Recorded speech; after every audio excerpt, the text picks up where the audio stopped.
Some people said of our speaker today, I think this is going to be the best presentation of the whole year.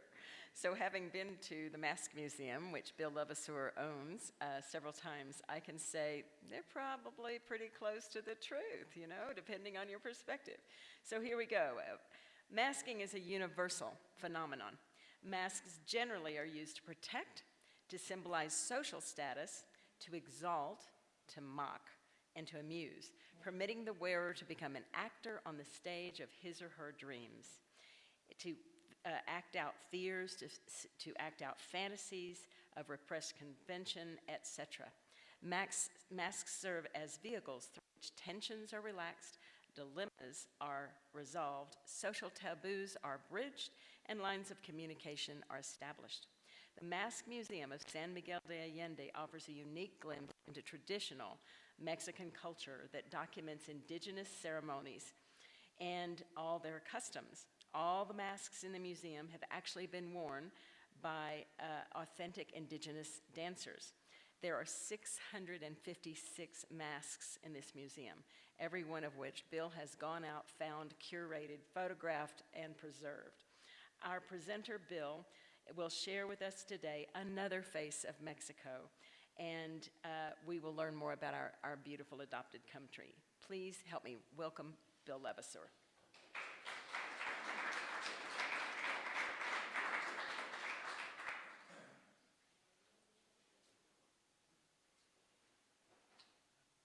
Thank you very much for having me.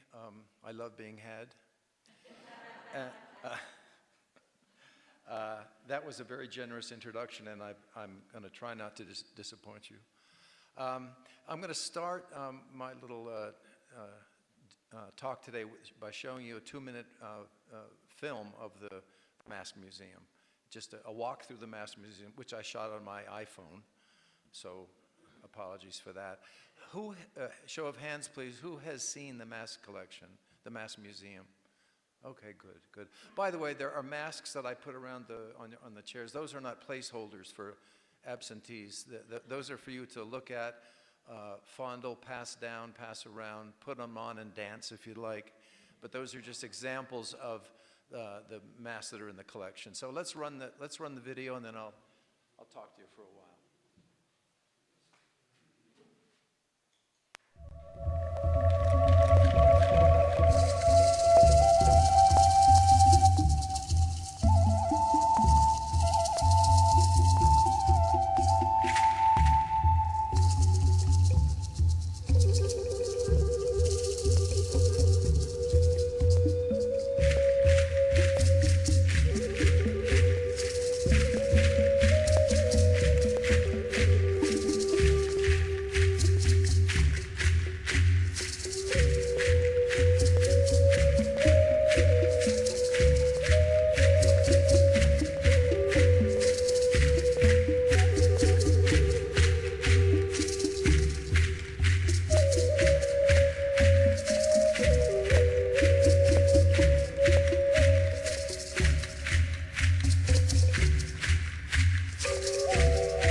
Mexico, particularly southern parts of the country, Chiapas, Oaxaca, Guerrero, parts of the Yucatan and Veracruz, you know what I'm talking about. These people, even though they are exposed to modern technologies, they still live very ancestrally, if you will. Very often are speaking a native language in their village. Although most people are bilingual, they're not using Spanish. But it's a fascinating country from that point of view. And most people don't realize how indigenous Mexico is, because most people who visit Mexico as tourists go to the beach resorts or the larger cities, or colonial Mexico where you are now. This is not where indigenous people are concentrated. Just to give you a couple of statistics, there are still 62 native languages spoken in Mexico today. And when I say language, that's what I mean. I don't mean dialect. These are separate languages.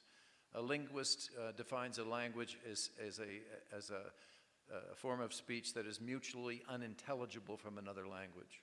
So in Mexico today, there are 62 different languages. Somebody who speaks Zapotec wouldn't understand somebody who speaks Otomí. Somebody who speaks Otomí wouldn't understand somebody who speaks Yucatec Maya. These are separate languages.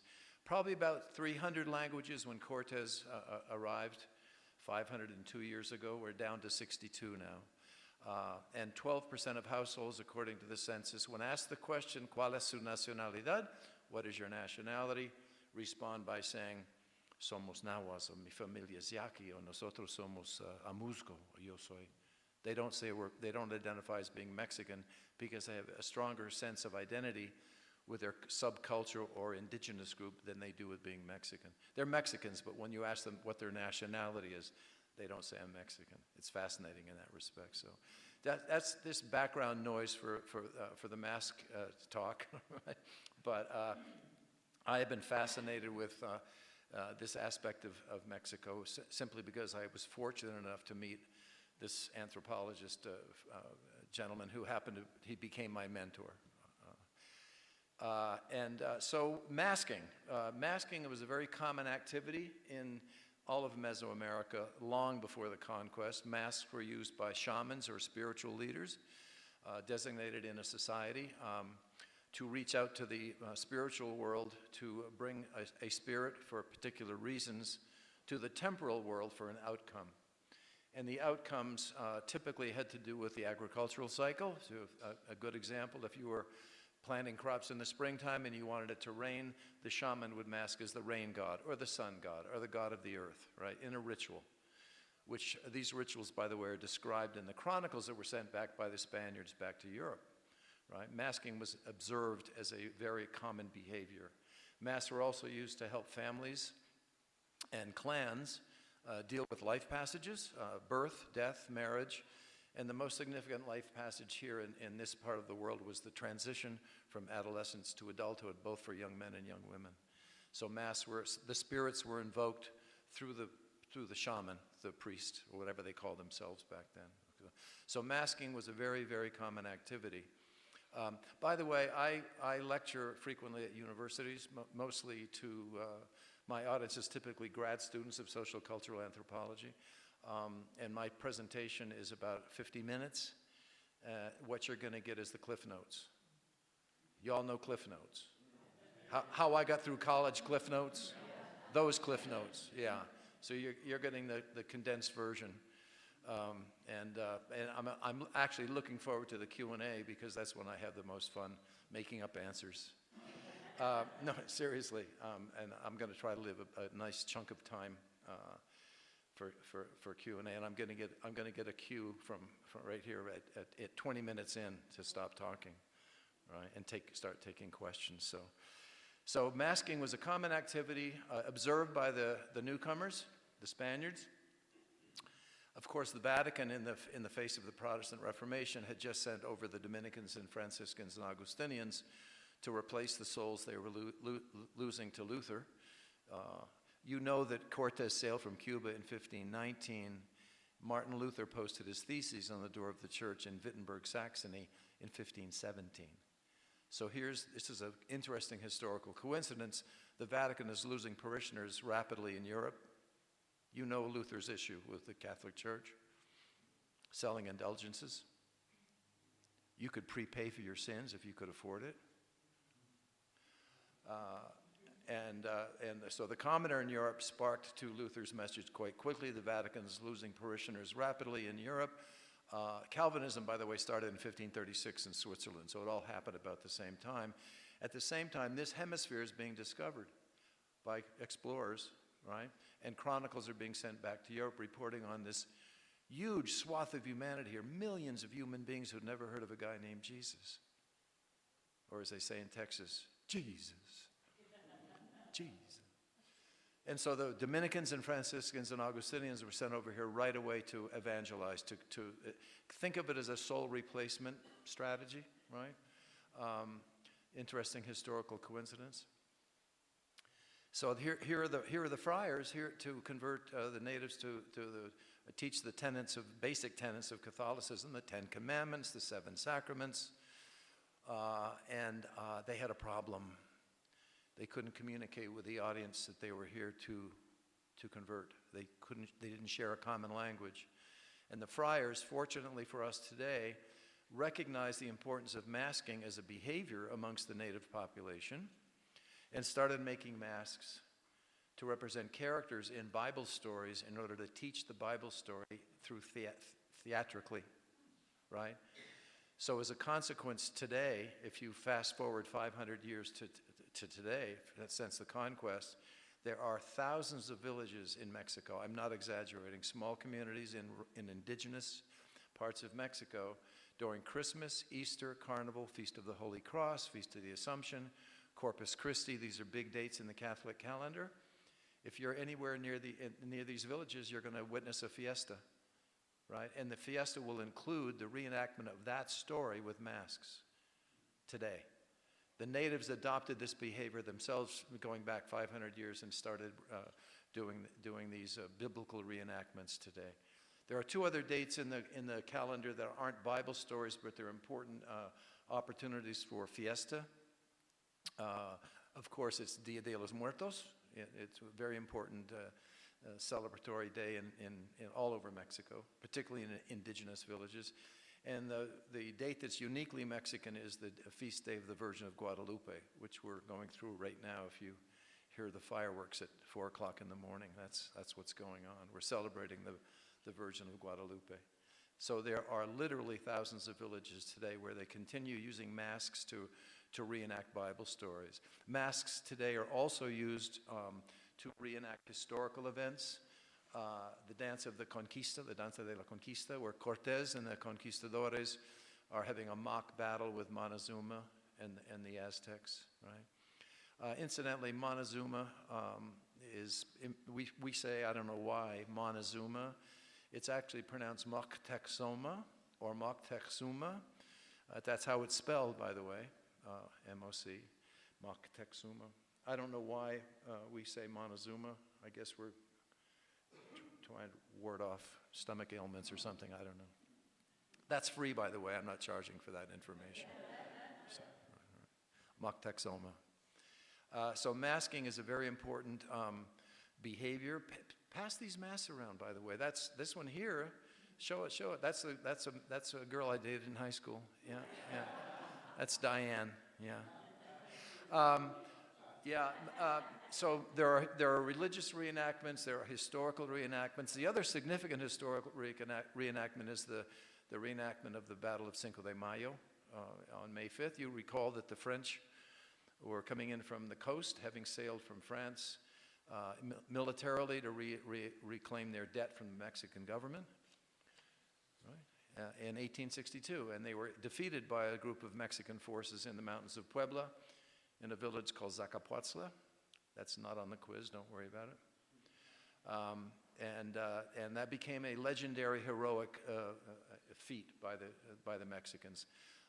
Legendary simply because Mexicans have completely forgotten that 27 days later, the French went back to the coast of Veracruz, were joined by a battalion of Algerian soldiers, and marched into Mexico City and installed Maximilian and Carlotta as the Emperor and Empress of Mexico. But we don't remember that. We only remember Cinco de Mayo for reasons of, I guess, drinking tequila or something, I don't know. Anyway, so there's historical reenactments as well as religious reenactments. Of course, masks that are worn at Carnival are not worn for role-playing. They're worn so that you don't know who I am. Masks are worn at Carnivals for disguise, so that people can misbehave in their society, do things and say things that they would not normally get away with 360 days of the year. But now they can put on a mask and misbehave in their own society. And it's really interesting. I'm often in small villages. Is that me, or is that? Yeah, it's okay. I can talk right over it. It's no problem. But yeah, earthquake, fire drill, forget it. I don't know. Yeah, carnival mass. It's interesting. I'm in these little villages during Carnival to do my research. By the way, when I'm visiting the villages, it's not just to see if I can acquire masks. It's often I'm doing research as well. Carnival mass, it's really interesting in these little villages. Everybody knows everybody's mask, but it doesn't matter. When you put on a mask, even though I know you know it's me, I still have the license to misbehave, to say and do silly things. So it's an interesting sociological phenomenon to see this going on. Anyway, so masking, just to wrap that up, masking is a very important part of a fiesta in indigenous Mexico today. The masking is generally around the Catholic liturgical calendar for reasons I mentioned. Mass are also, masking or fiesta is also happens during the national holidays, Constitution Day, Independence Day.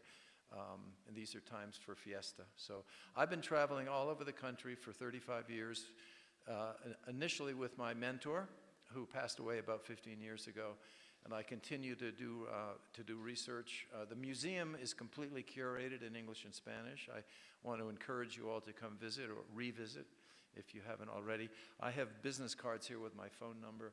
I've written a book which was published about 8 years ago. It's over here if you want to take a look at it. It's a museum catalog if you want to take a look at it. And it's... Yeah, sure, yeah, thank you. Yeah. The book, by the way, it's pretty sexy. It has this technology built into it. Thank you, Vanna. There are in the museum. There's a video monitor, and there are 2 or 3 minute edits that I've done of 15 different masked ceremonies.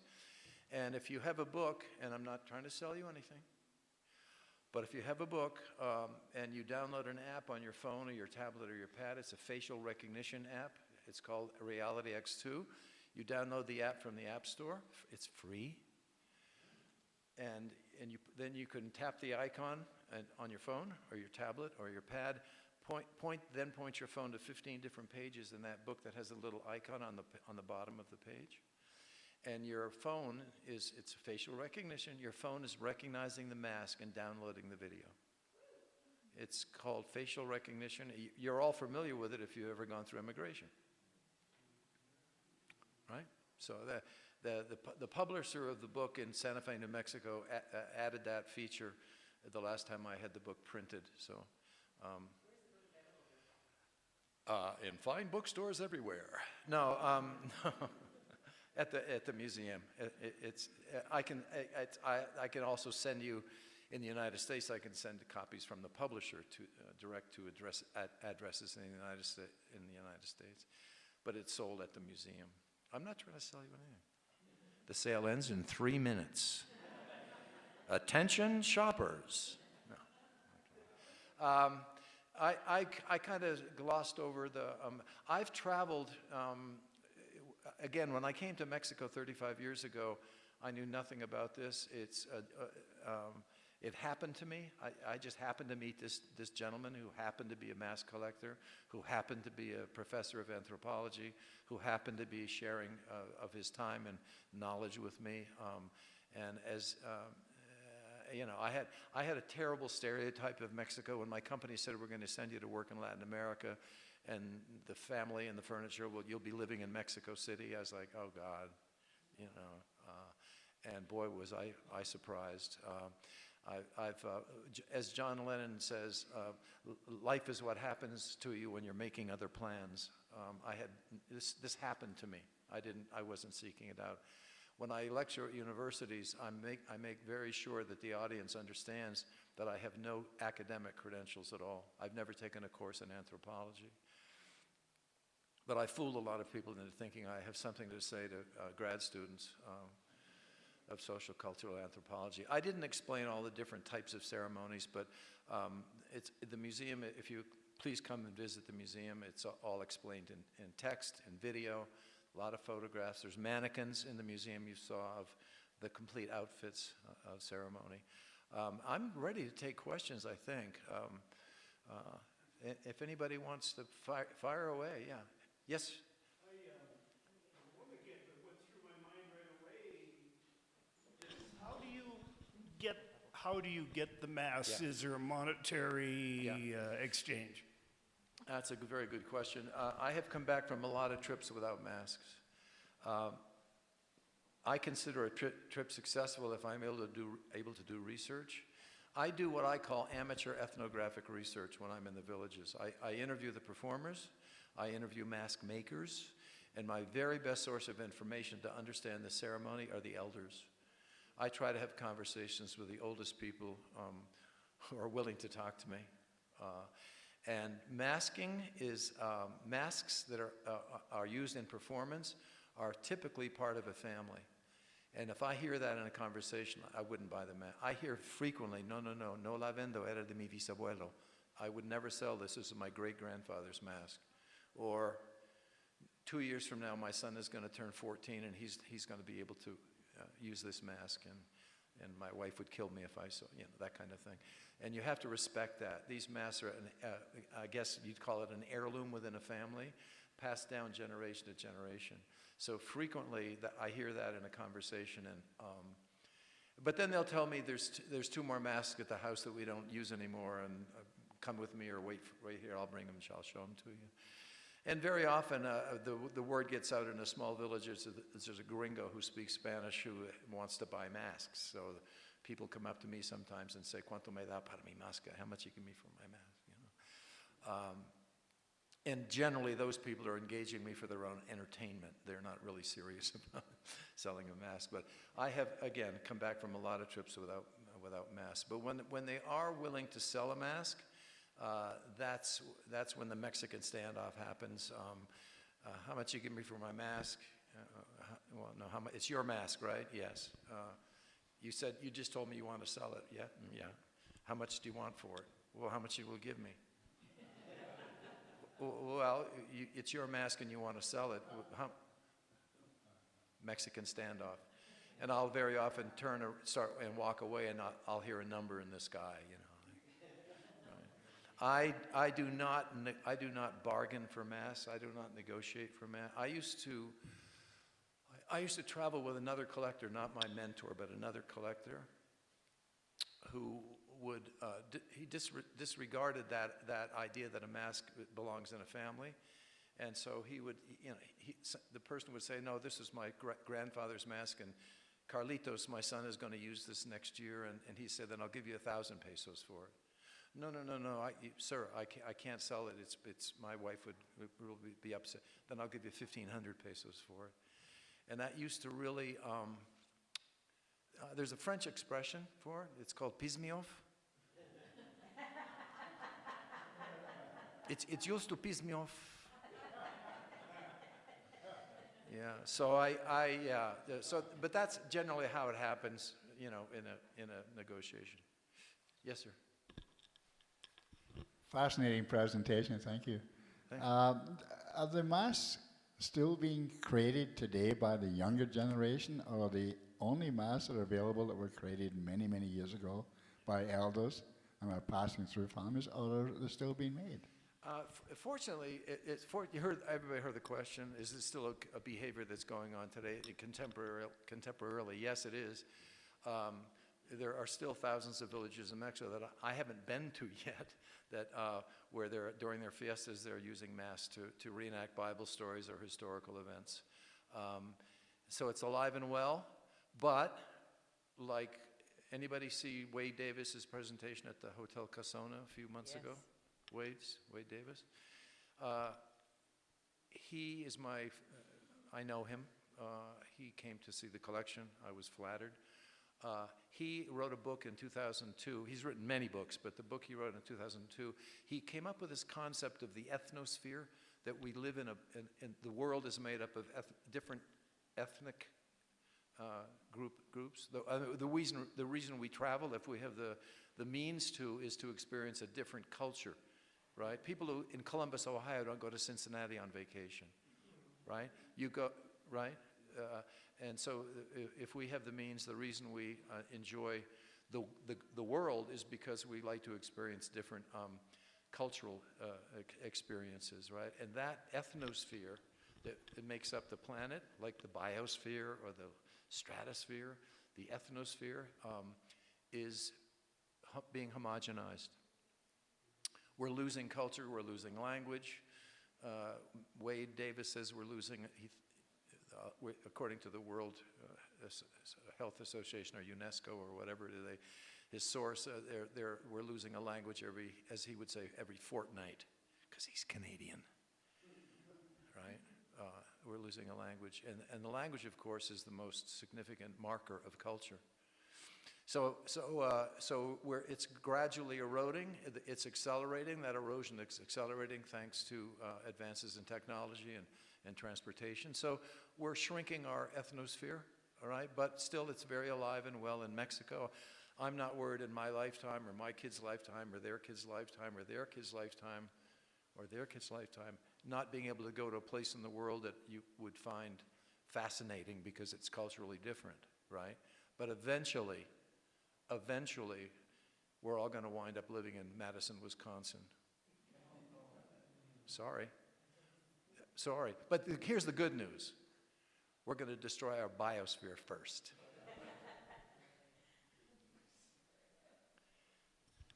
Thanks, Bill, for your presentation today.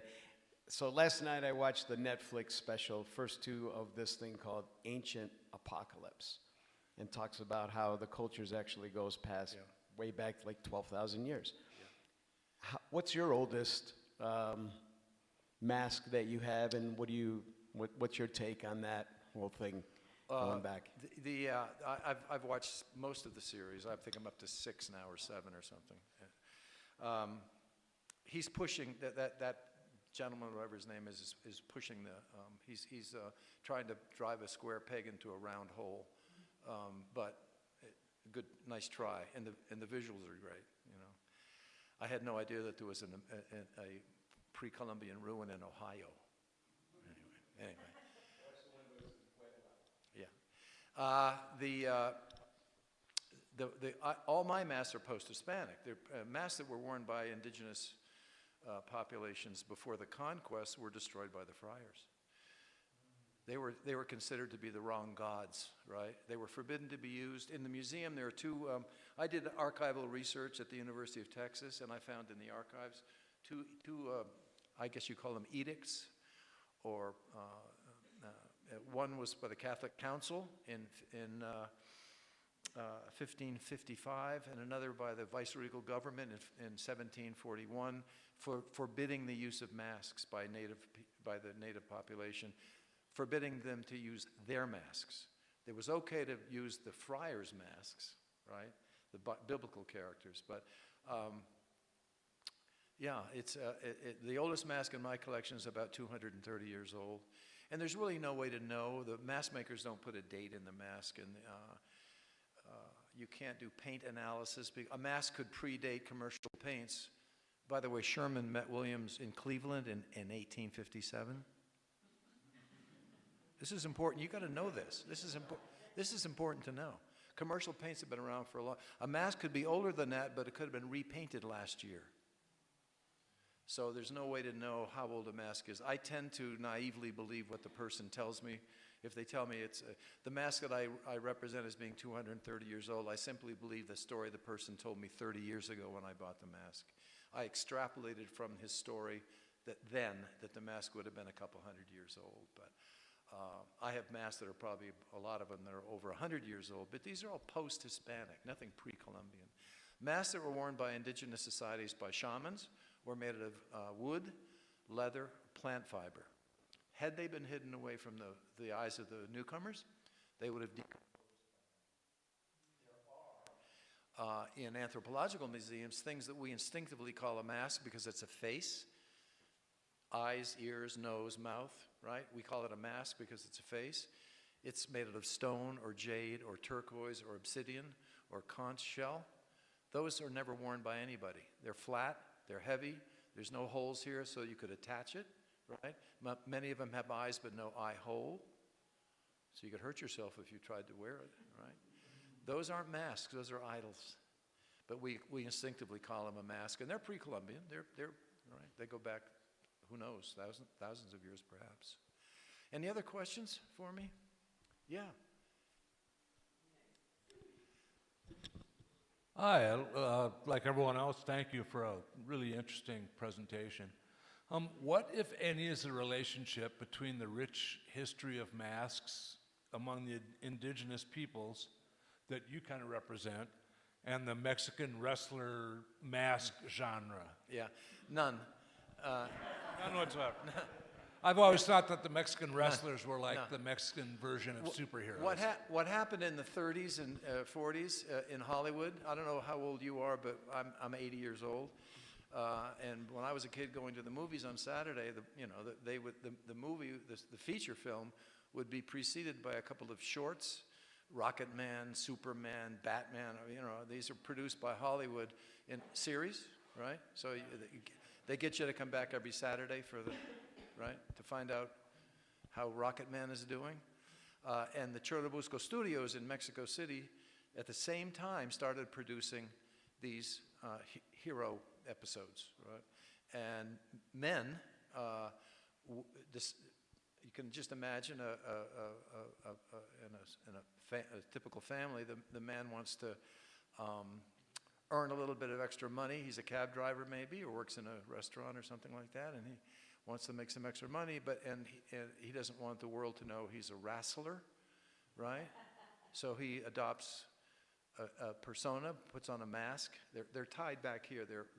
I don't know if you've ever seen them. They're tied back here, so they're these creations happen. There were, El Santo, the most famous luchador, wrestler is El Santo. And these are just large, oversized Mexican men who want to make a living or add to their income, but don't want the family or maybe the extended family to know it's them. I think that was the primary motivation. It's probably a lot of fun, too. Yeah, but no, it doesn't connect. It's not indigenous. It doesn't connect with. I actually have a mask in my sales gallery. I have a sales gallery. It's a luchador. It's worn at carnival. It's a mask maker. It's very old. A mask maker made this mask that looks like a luchador, and it would be worn at carnival. It's not worn. There's no dance of the wrestlers, right? Yeah. Any other questions? Yes, thank you. What can you tell us about the symbolism of the masks? Symbolism? Yeah. There are masks that are a lot of people read into a mask things that don't right. There are like, for example, jaguars, often called tigres in Mexico. There are villages where they call their mask a tigre. It's really a jaguar. There are no tigers in Mexico, right? And that's the influence of Hollywood or television or something like that. A jaguar has strong symbolism for two reasons. One, it was feared. It could kill your domestic animals or you, so it was feared. But it also had an association with fertility, because the jaguars came from the caves up in the hills where the clouds formed and the rains came from. So there was an association with the jaguar with rain or fertility, right? The other other symbolism that's common is snakes, toads, lizards, and frogs. They all represent animals that live down below us in water, right, near water, and they also represent fertility. Many masks of diablos, you'll see when you come visit the museum, have snakes or lizards on them, right, as part of the iconography of the mask. But people often read into, they try to read, a mask as rouge or, red cheeks, and they say, oh, that's the sun and the moon. No, it's called two cheeks colored, And of course, there are archetypal masks. There are masks that are archetypes that actually cross cultures. So in many parts of the world, death is represented by my girlfriend there. Diane, where is she? The death mask? Yeah. And that's an archetype. If you go to Bali or China or Africa, death is represented by the skull, right? The other archetypal mask is the mask that represents all evil. We would call it devil. Very often has its tongue sticking out and horns. Whether you're here or in Indonesia or Bali or Africa, right? And the other archetype is the trickster or the buffoon, and that's typically an anthropomorphic mask of human with distorted features. That's a trickster, and that crosses cultures, right? Bill, we have a question from our Zoom audience, and it's from Tom Schneider, who's a member of ours. Do you speak to elders in Spanish? Yes. When I lecture here, I lecture in Spanish. Thank you. Si quieres que yo lo hago otra vez en español. Empiezo de nuevo. Thank you for gracias por invitarme.